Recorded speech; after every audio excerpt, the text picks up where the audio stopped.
kuya yan! Sinuktok na kagalang kanyan! Ano? Bagyanan! Ay! Bagyanan! Huwag mo sa ako!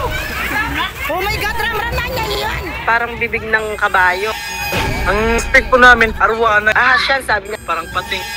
Kaya nag-decision po kaming huliin namin.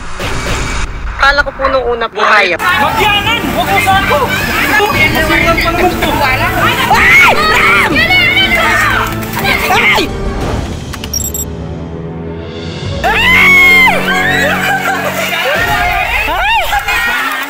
Ram-ram na kuya yan! Sinuktok na kagalang kanyan! Ano? Bagyanan! Ay! 2 days naabangan na po yun. Nung nakita nila, malaki po talaga. Ram-raman niya yan! Siyempre po natakot baka daw mga gat po siya. Nilambat po nila, 5 po silang nanghuli. Kulang lang sa 4 feet po. Parang buhaya. At yung gusto niya parang kabayo. Ano? Bagyanan! Ay! Bagyanan! Huwag mo sa ako! Oh my God! Ram-raman niya yan! Lutang-lutang kasi ma'am hindi nila malaman kung ano kasi medyo kalaliman din yung tubig. Lagpas tuhod. Takot pa rin. Hindi naman namin expect na pag angat ko po, ganun yung mukha niya. Sinuktok ka na katok kayo! Masilang pa naman to!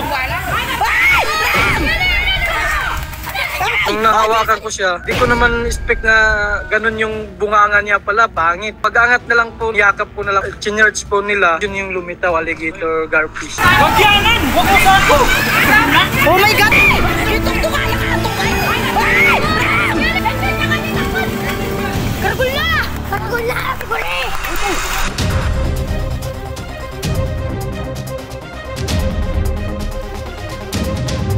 Totoong alligator gar yung nakita. Hindi siya buhaya. Kamukha lang siya ng buhaya. Tawag natin dyan mga monster fish. Meaning lumalaki sila ng malaki-malaki. Most of these, yung alligator gar na nakarating dito sa atin, ay sila yung kumbaga sa anong ginagamit as pet noon na maliliit. Surprisingly, yung maliit na ganyang kalaki, kaya palang lumaki ng malaking-malaki. Nakawala. Alligator. Natulog lang sa amin ng isang gabi yung isda, tapos kinabukasan po, kinuha na. Marami po nagko-comment na sa kanila nga po daw yung isda, pwede po daw nilang kunin. Nakawala lang po daw siya. Kinabukasan po ma'am, pumunta po yung tauhan po ng may-ari. Kasama niya po, kumpare ko po, nakilala ko naman.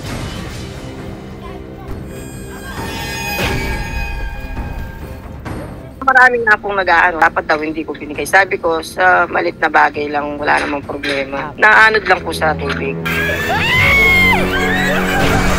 Masaya na nakatulong. Wala na po yung pangamba na baka anong mangyari po sa kanila. Hindi na po sila natatakot. Kasi may mga bata rin pong tumatawid. Para po nga malaman po yung kung ano nga po talaga siyang isda. Kaya ganyan po namin inuli.